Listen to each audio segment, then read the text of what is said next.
And today we are going to talk about the mystery of anti-Semitism. Now, anti-Semitism isn't something that you can cover just in one shiur, so B'ezrat Hashem is going to be a series of shiurim.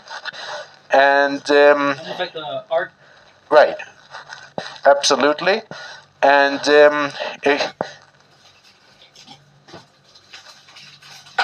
we are going to try and discover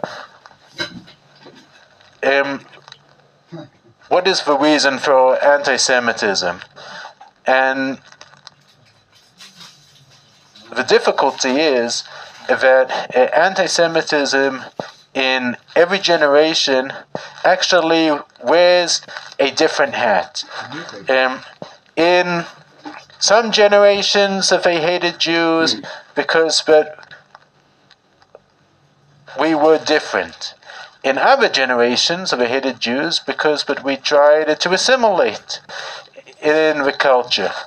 In some generations, they hated Jews because we were too weak. In our generation, they hate Jews because we are too strong. So in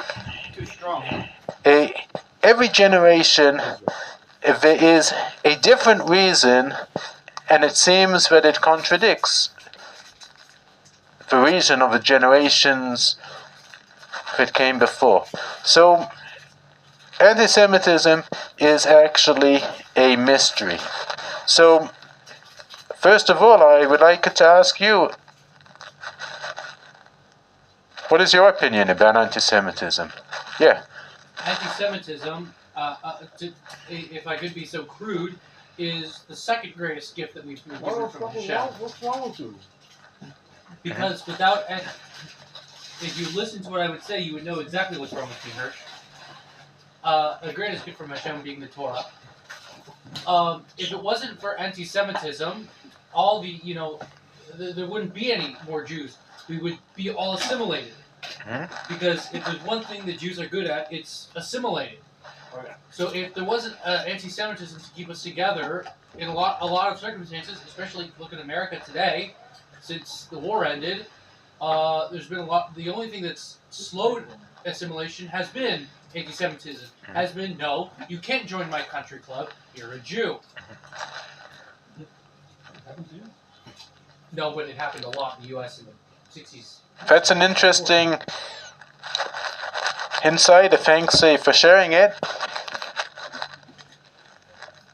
I was going to say something based off of the parsha. And that is? Okay. So Hashem says that he made his people disdainful in the eyes of the Egyptians. Why did he do that? To save them. Because they were coming, like Moshe was saying, they were coming assimilated. I don't want to spark an argument or take a different approach, but one can essentially argue in the opposite direction. And that might Jews be assimilating because they face anti-Semitism? So they subconsciously think that by assimilating, we don't, we're not different. We're all humans, man. They're trying to find. They think that's the cure. Okay. In response to emotion. Yeah. Perhaps if I would ask the question a bit differently, from the point of view of the anti-Semites, why do they hate the Jews? What? Okay. I think if you think about it from the perspective of a devout Christian, you could look at people of other faiths, like the Hindus, as an example, and you could say, listen, these people are so far off from with parentheses, the truth. You can't even worry about them. But the Jews, they believe in the monotheistic God, but they don't believe in Yeshua. So, to them, it's like we are everything that they believe in. We say no, that can't be. That there is one God and then there's Yeshua. But we say no, there's one God and there is no Yeshua. So the very core of the very core of our belief is the exact opposite of the very core of their belief. Therefore, from their perspective, we are the literal definition of what you should not be. Does that make sense? Okay, it's a very nice explanation. Yes, what do you say, David? The reason for anti-Semitism is always different because as over time anti-Semitism changes. Also depends where Jews are living. If they're living under Muslim control or under Christian territory, whatever. Like modern day anti-Semitism is, as we all know, like anti-Israelism, like the state of Israel. Before that, it was like more like against the assimilation. Before that, was like anti-Semitism from the Christian side, like, or like considered murders of God or whatever. Inquisition. And so the answer to the question depends on which time we're speaking. I'm sorry, I'm going to argue with you now. The reason doesn't change, the justification changes. Okay. Okay, yeah. I agree. Yes, please. So, going through conversion and coming in from the outside and seeing how the community interacts within itself, and like what things are said about non-Jews, like in the Talmud and the Tanya, that the Goyim are animals, and we're completely different creatures from them. We're above them. You know, I was at these Ashkenazi people's house the other day, and they made some comments. They said it was basically along the lines of like, well, why would you dog them with Taimani people? Their skin's darker. Like literally, that really happened. And so to me, it seems that there's like this, like a superiority complex, and maybe it has to do with how they treat other people that they think are different than them. I can get around that.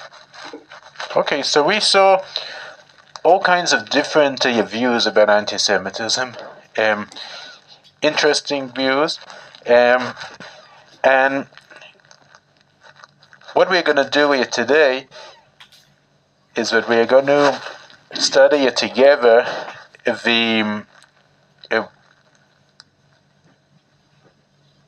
one of the reasons for anti-Semitism according to Rav Kook and also according to Rabbi Samson Raphael Hirsch. And this is a very interesting approach which answers many questions, and actually this approach is based on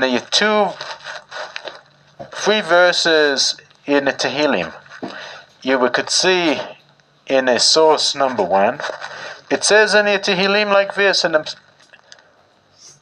Psalms, Lama rakshu goyim u'le'umim yehegoik. Why are all of the nations of the world so in turmoil? Yichatzvu malchei eretz v'roznim nostu yachad. And all the kings of the world, they come together. Al Hashem ve'al Meshicho. The battle is against Hashem and against Hashem's representatives in the world, which is Am Yisrael. Nenatka et masrotema v'nashlicha mimeno avotema. This is the most important verse. What the nations of the world are actually saying, let's break our chains and throw from us the cords. Now, what does this mean? What are these chains? What are these cords that some of the nations of the world can't stand? the answer is, according to Rabbi Hirsch, that it is talking about moral chains. The nation of Israel has been very successful in teaching the world the Torah. And the Torah actually consists of a different moral perspective. A moral perspective based on justice, based on a different kind of justice that the world has never seen. And this different moral system is a threat to tyrants. It is a threat to dictatorships. It is a threat to whoever believes that might is right. Then why does President Putin of Russia love, well, not necessarily love, but at least seem friendly towards Jews? More Okay. so, I would say, than any other world leader, including President Trump. That is a good question. I heard something. I would say he's the epitome of might is right. However, I am not going to deal with a specific incidents. I am going to talk about the general concept, and let's see what a Rabbi Hirsch says in source number 2. He says, "Matratam mishutefet, biyodim ubelo yodim." The common goal, either consciously or subconsciously, of those who are the enemies of the godly morality, היא להשתחרר משלטון העיקרון היחידי של ציות לכל השם ומן החוק המוסרי. They wish to free themselves from obeying the moral code. החוק המוסרי אשר הורו השם ומשיחו מטיל הגבלות מוסרות וחובות אבות. The godly moral code actually confines them. It puts on them restrictions and duties. האומות מתנגדות לשניהם. Those tyrants oppose both. So, according to a Rabbi Hirsch, we see something completely different. If the anti-Semites, they don't hate Jews, not because of jealousy, not because that we are trying to assimilate, and not because that we are different. It is because that we represent the Torah. We represent a completely different source of morality that believes in justice. And anyone who believes that might is right feels threatened, because the nation of the world was the nation of Israel, was very successful in spreading the ideas of equality, freedom, justice, compassion. All these values are completely different to the concepts and the beliefs and the ideology of the anti-Semites. So, subconsciously or consciously, they are trying to free themselves from the influence of the Torah. And this is actually the view of the Rabbi Hirsch, and soon we are going to see the view of Rav Kook. But any questions, please? They oppose the values of the Torah, and therefore Rav Hirsch uses that as a source of anti-Semitism. That's right. Because what they believe in a different moral code. Perhaps to illustrate this a bit, and just a second, I just want to illustrate it.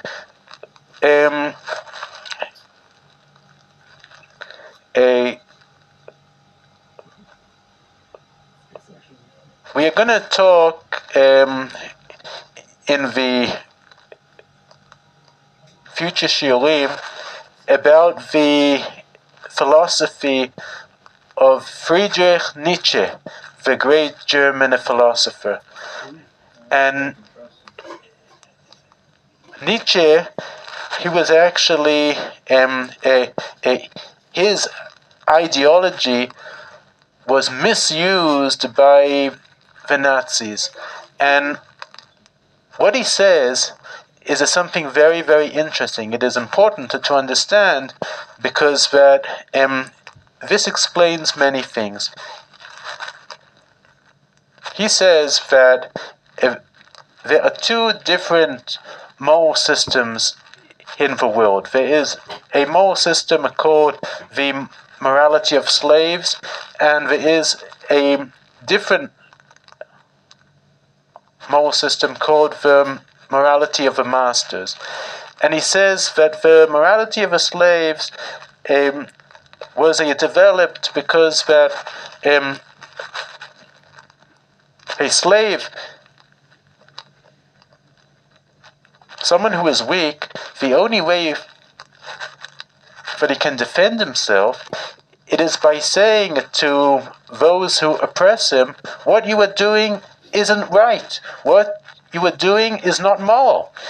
So this is the only way that he could defend himself. So according to Nietzsche, those who are weak, those who are oppressed, they developed the morality of compassion, of justice, of freedom, of equality. And he says that this is against the jungle law. It is against nature. Because if we look at nature, so we see that the survival of the fittest, whoever is strong, survives. And the morality of the masters, it actually believes that those who are strong, might is right. It is a completely different moral code. So he said that Judaism and also Christianity, but he says that Christianity is based on a Judaism, so Judaism is to be blamed, introduced to the world the slave morality. So Nietzsche says that this has to be changed. This has to be uprooted. That is why he says that the morality of the masters should be the morality of the world. And unfortunately, the Nazis, as I said, misused his ideology. It doesn't seem like misusing. It seems like that's exactly what he wanted. Well, What's the best way to uproot the problem? Exterminate it. All of it. Nietzsche himself, he did not hate Jews. He hated Judaism. And that is why I said what I said. But this is an example of exactly what Rabbi Hirsch explains on Tehillim. That the anti-Semites, the main problem is not the excuses of anti-Semitism, of that the Jews are different, or that the Jews are wealthy. This is a completely different approach. It is a completely it is underneath of the surface, consciously and unconsciously. Even if they know it or they don't know it, it is that they are fighting against the morality of the Torah that Am Yisrael represent in the world. Yes? I believe it was Nietzsche who was one of the most radical nihilists. In that he didn't believe in any morals, and religious belief system, and religious-based beliefs. That's right. So Right. that would support what the rabbi is saying, in that he doesn't hate the subjects, but he hates what the subjects are doing. Mhm. Not Right. the belief system, not themselves as human beings. Mm-hmm. Yes. Did this Nietzsche person, did he hate all religious systems equally, or did he hate Jews as well? What he hated was the morality of the Torah that was brought into the world in the Tanakh, that also Christianity believes in somewhat in the Tanakh, and In Islam? Did he hate Islam as well? I don't think so, because they have a completely different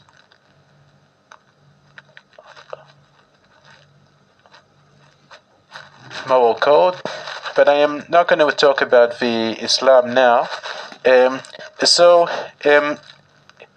Let's see what a Rabbi Cook says. Okay? Look in source 3, please.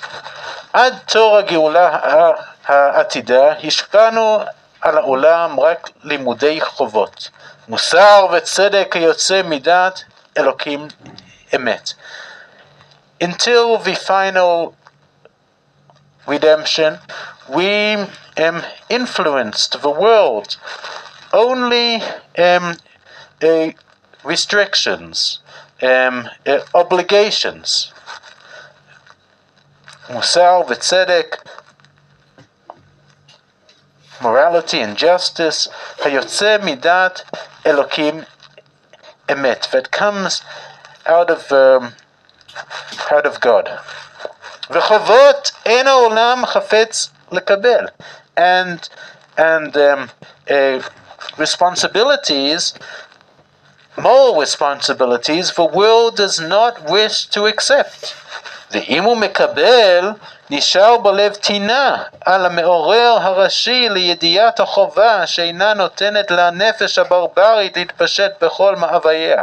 And if a world does accept it, because that it turned into a reality that now everyone has to act according to the moral code of justice, of freedom, of equality. However, because that Am Yisrael introduced it to the world, these moral restrictions, they do not let the barbarian desires to spread. So that is why, according to Rabbi Cook, anti-Semitism, it is because of these moral restrictions. However, Rabbi Cook is optimistic, אבל בבוא התור של אור העולם להיגלות. But when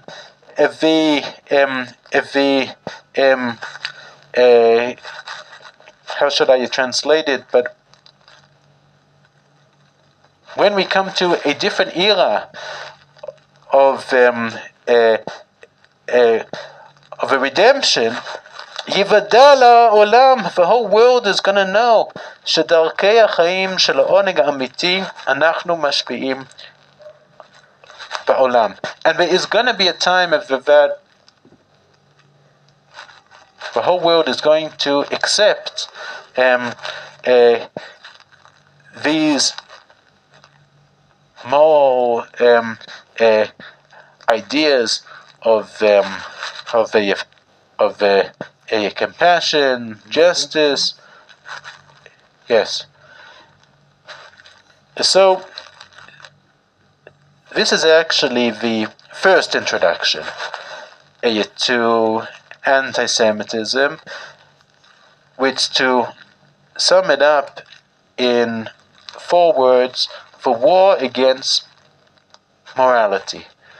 That is actually what anti-Semitism is, according to Rabbi Cook and to Rabbi Hirsch.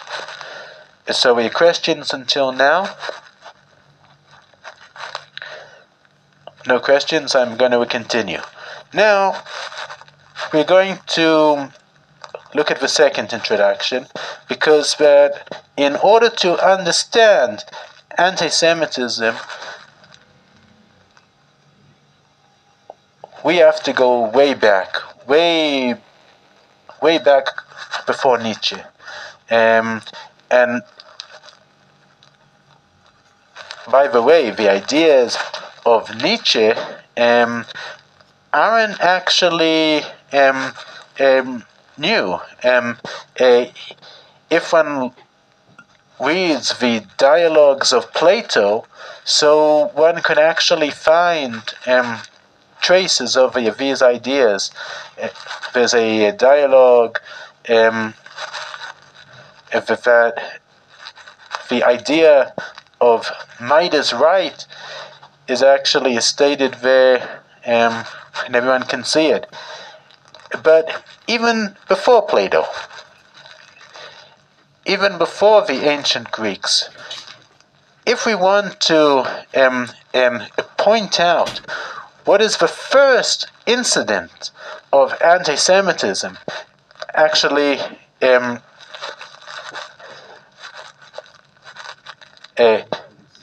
I coined a different word for anti-Semitism, because what anti-Semitism isn't a successful phrase for a couple of reasons. Because with the Semitism actually isn't only the Jewish people. Okay, Semites are all of the descendants of Shem. So anti-Semitism is not a successful phrase.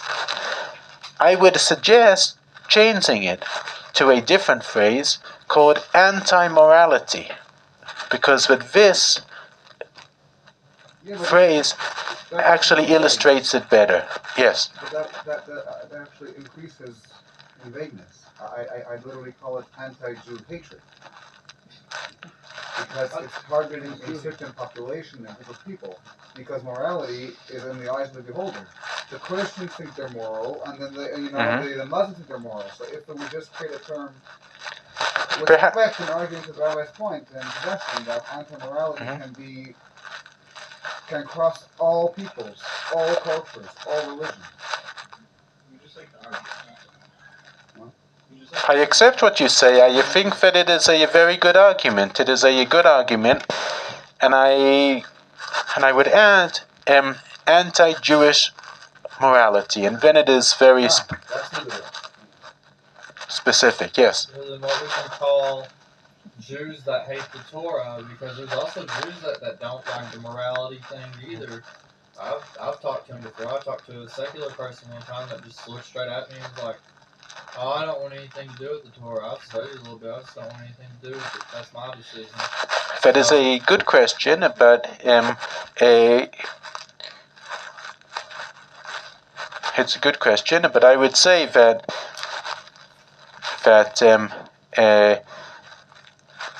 the morality of the Torah, perhaps a secular Jew would not like the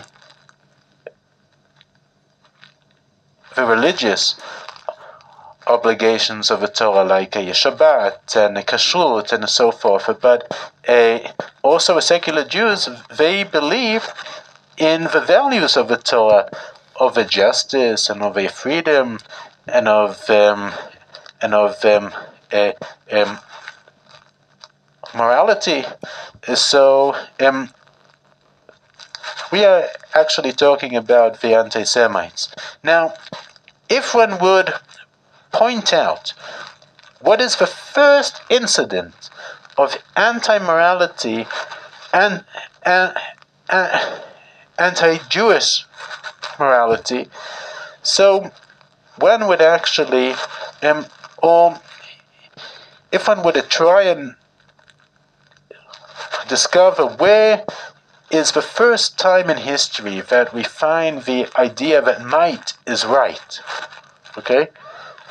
We would actually say, does anyone know? Yes? Cain killed Abel. Well, That was pretty mighty. that might be because of jealousy, but I am talking about an ideology that might is right, like Nietzsche's ideology. Esau. Even before Esav. Ishmael? Even before Ishmael. Noah. Well, actually one would say that it is the Tower of Babylonia. Now, there is a specific person called Nimrod. Now, some people say that Nimrod was the king Hammurabi. Right. Some people say yes.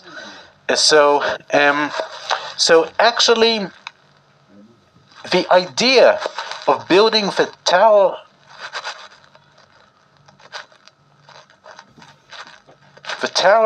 of Babylonia was because of the ideology of Nimrod.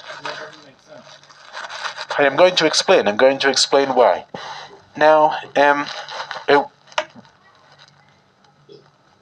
what actually was the Tower of Babylonia? So the Netziv from Volozhin actually explains that what Nimrod tried to create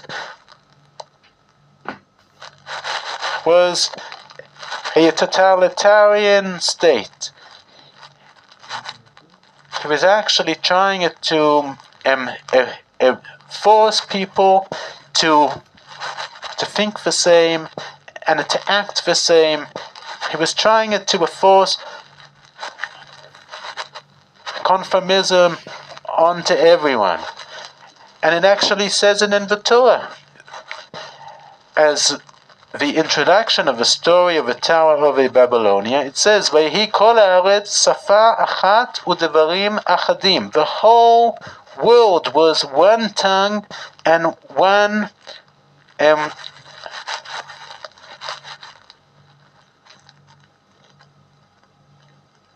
action. And the Netziv says that this was the source of the problem, because that building the Babylonian tower was actually building the first totalitarian state in history. This was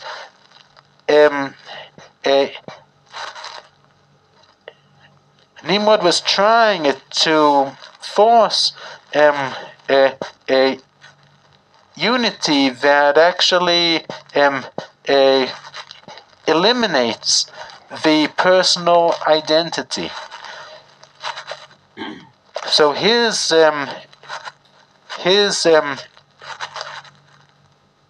plan in building the Babylonian tower was actually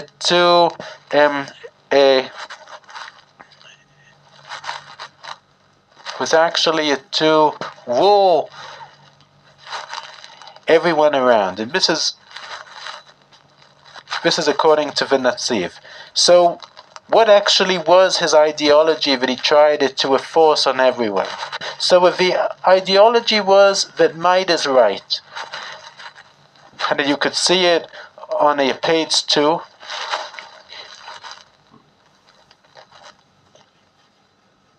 This is what the Rav Hirsch explains. He says that it says that the Nimrod was a gibor, he was a hero.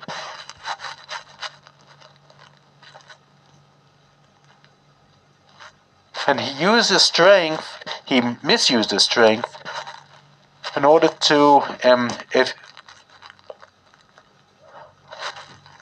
force his ideology on others and to oppress them. And also, the first world war, actually in those days, actually started from Nimrod. We are going to talk about it momentarily, that we are going to talk about the great war of the 4 kings against the 5 kings. And this actually started from Nimrod. And now, there was only one person who dared to oppose and to fight the ideology of Nimrod that he tried to impose on everyone. And his name was Avraham. And that is why Nimrod tried to kill him. Also in Or Kasdim it says in the Midrash that Nimrod tried to kill him. However, he was unsuccessful. And if you could turn the page, please. So, Avraham was the complete opposite from Nimrod. The Nimrod used his strength and his position in order to force his ideology on the people and to rule them as a dictator. Avraham actually introduced to the world new concepts of chesed, loving kindness, of justice. And because that Avraham was so successful, the Rambam says that Avraham actually had many students, and he wrote books, and and many people, thousands of people, went after him. And Nimrod understood that Avraham is ruining everything that he's trying to do, because that Nimrod is trying to enforce a totalitarian state, and Avraham is talking about freedom. Avraham is talking about justice. So Nimrod decided that he had to try to kill Avraham, and it was difficult because but Avraham already moved to Eretz Yisrael, but it was beyond the influence of Nimrod. So that is why the war of the 4 kings actually occurred. Now, an introduction to the war of the 4 kings. If you look at C, introduction number 3, Nimrod and the First World War. So it says in Tehillim, you could look at source 4, חרב פתחו רשעים ודרכו קשתם להפיל עני ואביון לטבוח ישרי דרך. A translation would be that the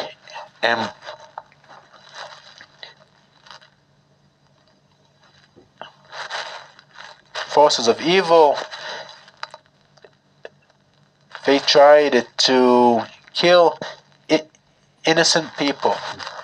And actually, if the story goes like this, we are soon going to see the psukim of the story of the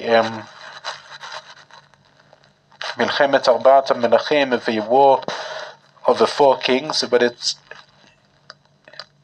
very important to understand that according to the Midrash,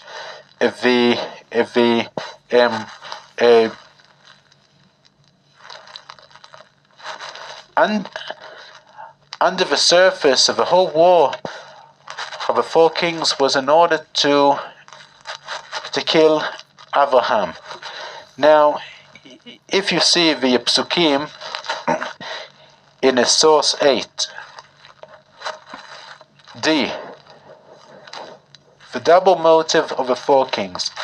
ויהי בימי אמרפל מלך שנער, אריוך מלך אלעשר, כדר לעומר מלך Elam, ותדעל מלך הגויים. These are the names of the four kings. Okay? עשו מלחמה, they declared war. את ברע מלך סדום, ואת ברשה מלך עמורה, וכו' וכו'. I'm not going to read everything. So, actually,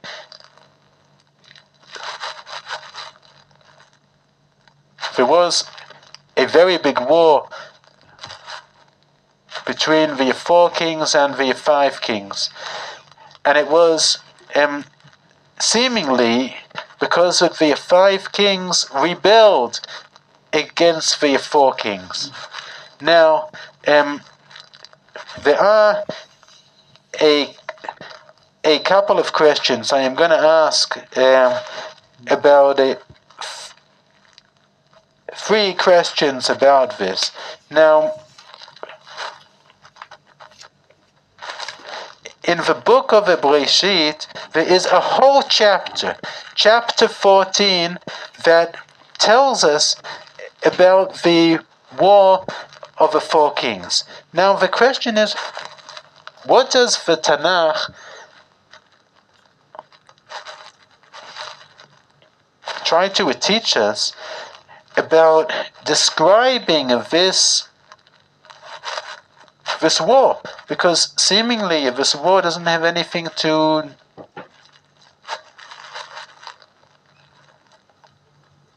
do with Am Yisrael. Like, it's only a big war about the four kings against the five kings, and at great length, like the Tanakh, when it wants to illustrate something very, very, very important, so it goes into length. So, what is so important about this? Second question. These four kings lived in Mesopotamia. Now, they go on a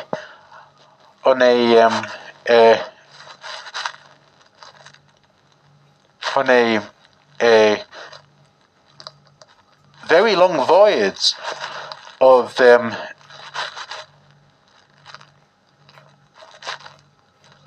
1,200 kilometers, about 600 miles, only to fight with the five kings that lived in the south of Eretz Canaan. Now, why? What actually motivated them to go so far and for so much effort? And also at the beginning it says, Vayehi b'mei Amrafel. Now, it doesn't say in the Tanakh anything about Amrafel. Who was Amrafel? So, because of these 3 questions, we're going to try and understand the story underneath the surface.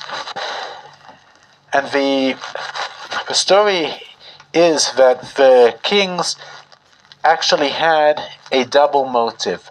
So the obvious motive was that they were fighting against the five kings who rebelled against them. But the greater motive was that they were trying to kill Abraham. Now, you could ask me, how do I know this? So I've got 3 proofs. The first proof, we could see over here, is that the Torah uses the name Amraphel and not the name Nimrod. Now, why is that important? So, Rashi says that Amraphel is Nimrod, Shemar le-Avraham, Pol letoch kivshan ha'esh. Now, this is actually a code name that actually tells us what happened in Or Kasdim when a Nimrod tried to kill Avraham for the first time. And when it says Am Rafel, it is actually telling us of the story of what happened then. So if the Torah uses this name, so the Torah is telling us that this is the motive. Second proof, Ein Mishpat. The war is against Abraham's justice and morality.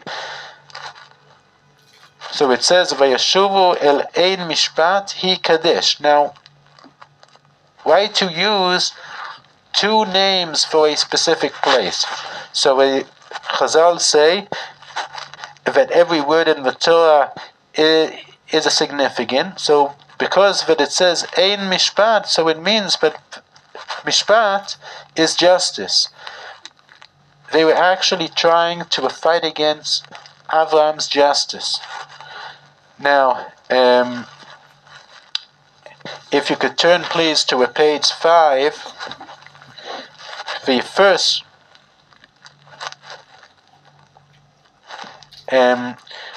so it says, but what is Avram's justice? So it says in the source 14 in Breshit, Ki yeda'ativ leman asher yatzaveh et banav et beito acharav v'shamru derech Hashem la'asot tzedakah u'mishpat.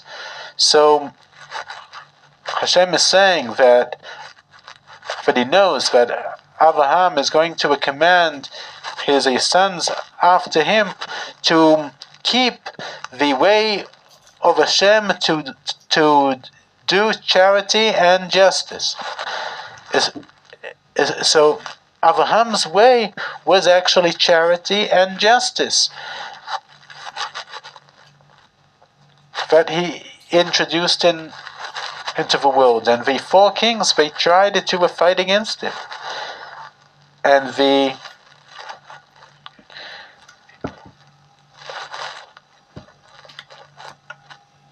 third proof, it is that the four kings, they kidnapped Lot. Now, Lot was the nephew of Abraham, and he lived in a storm.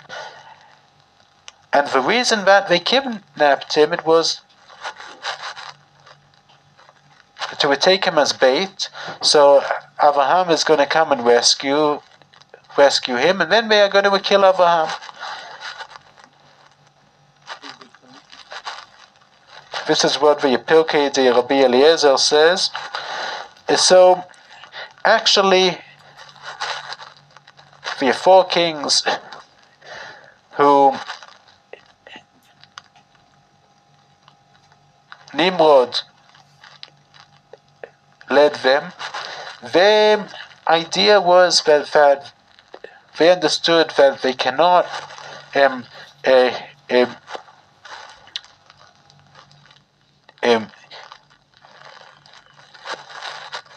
cannot have the ideology that might is right. It is not working because that Avraham Avinu is teaching the world the exact opposite, and thousands of people are going after him. So they understood that there is a threat for their whole ideology. So that is why they decided to kill Abraham.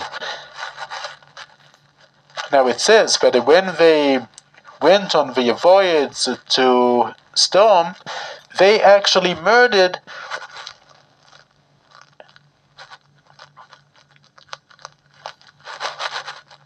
innocent people. They murdered whole towns. There's a whole list in the Torah of all of the cities that they destroyed on the way. Why did they destroy it? Because that they believed that might is right. They believed in evil for the sake of evil. And then when Abraham saw that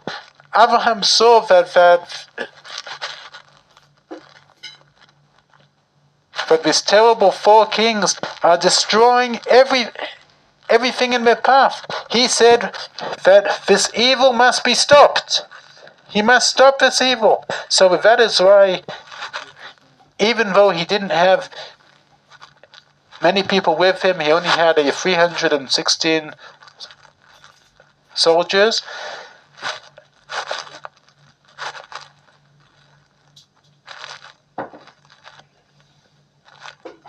He was prepared to risk his life in order to save the world, because when he saw that the world is being destroyed by these four kings, but they're murdering innocent people.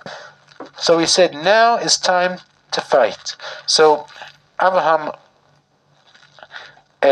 also had a double motive, but his motive was completely different than the motives of the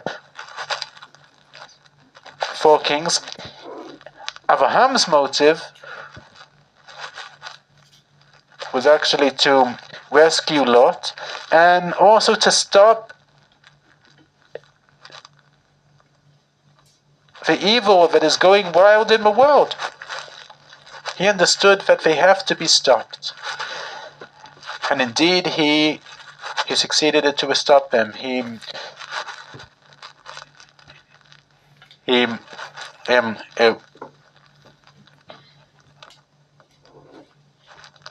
ran after them to the Golan, and then he attacked them by surprise, and he was able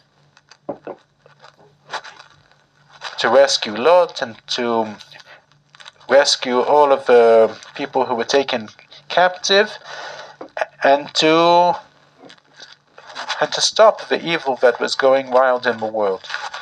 So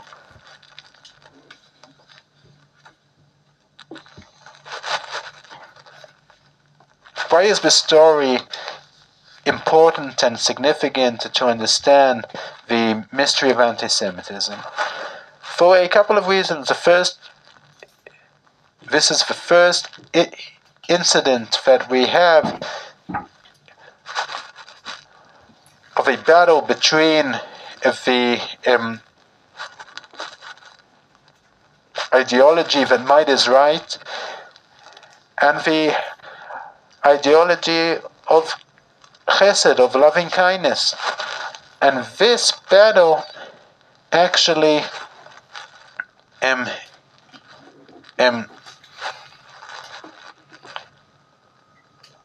repeated itself throughout history. And it is still repeating itself until this day. And so,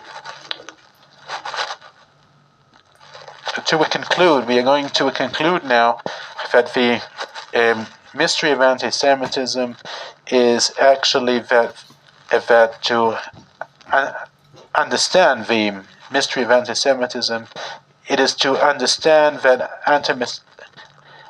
anti-Semitism is actually anti-Jewish morality.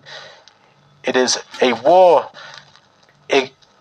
against the morality of the Torah, the ideology that might is right, opposed the ideals of the Torah, of justice, of freedom, of the compassion, of the tzedek. These are the values of the Torah that the anti-Semites in all of the generations are trying to uproot and trying to fight against. And as a Rabbi Kook says, there is going to be a time to come when everyone accepts these moral beautiful values.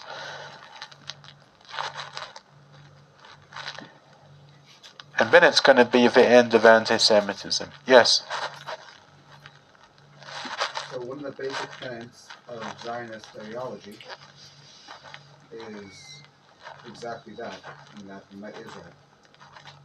So aren't we adopting a value that has been attacking the Jewish people for thousands of years?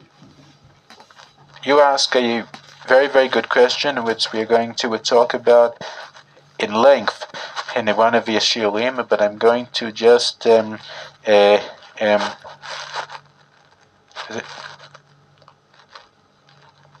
talk about it in a nutshell. That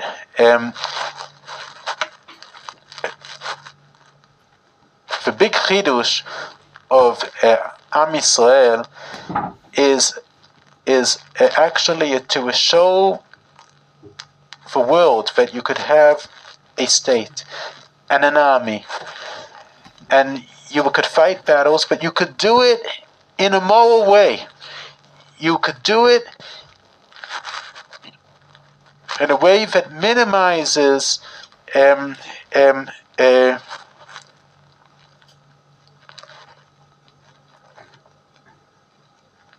hurting innocent people, and this is something that only Am Yisrael is succeeding to do. The IDF is the most moral army in the whole world, and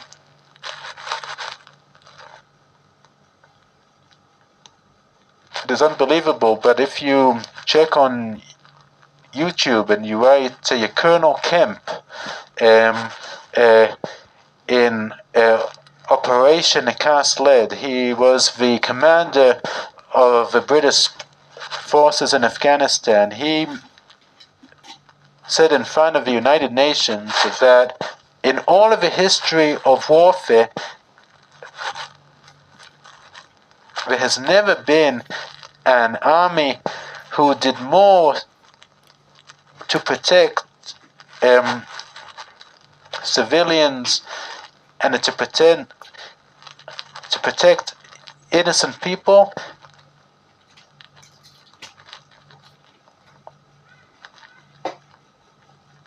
than the IDF did in Operation Cast Lead.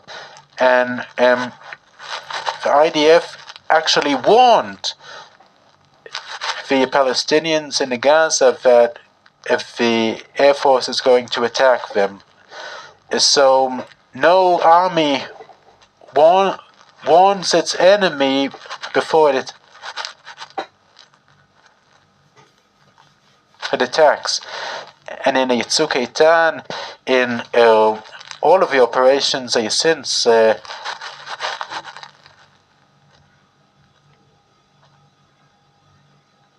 Cast Lead in 2008 until this day, the IDF does all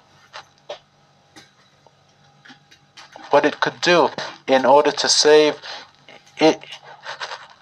innocent people. Even to the extreme extent that even if the IDF knows that the commanders of the Hamas are in a specific building, the Air Force is not going to attack unless they make sure that there are no civilian innocent people in that building.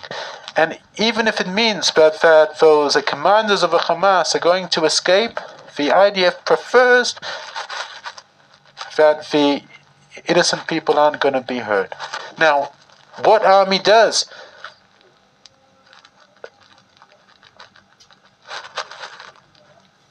such things? Now, of course, there are mistakes, and of course, there are terrible mistakes, because in war, there are many mistakes, but mistakes, as Colonel Kemp said, mistakes aren't war crimes. On the contrary, the IDF does all what it can do in order to save innocent lives. So this is just a small example that we, the Jewish people, do not believe that might is right. We believe that justice is right. We believe that loving kindness is right. Any more questions?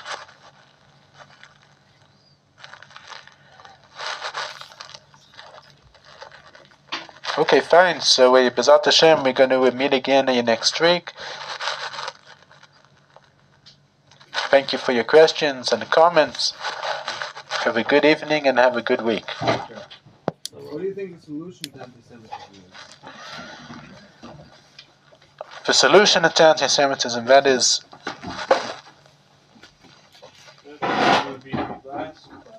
tricky, but the answer, just in a nutshell, it is to continue to teach the Torah, to continue to teach the values of the Torah, and to show the other countries that a state with all its complicated issues can be governed according to the Torah. This is the solution to anti-Semitism. Okay, for the rough.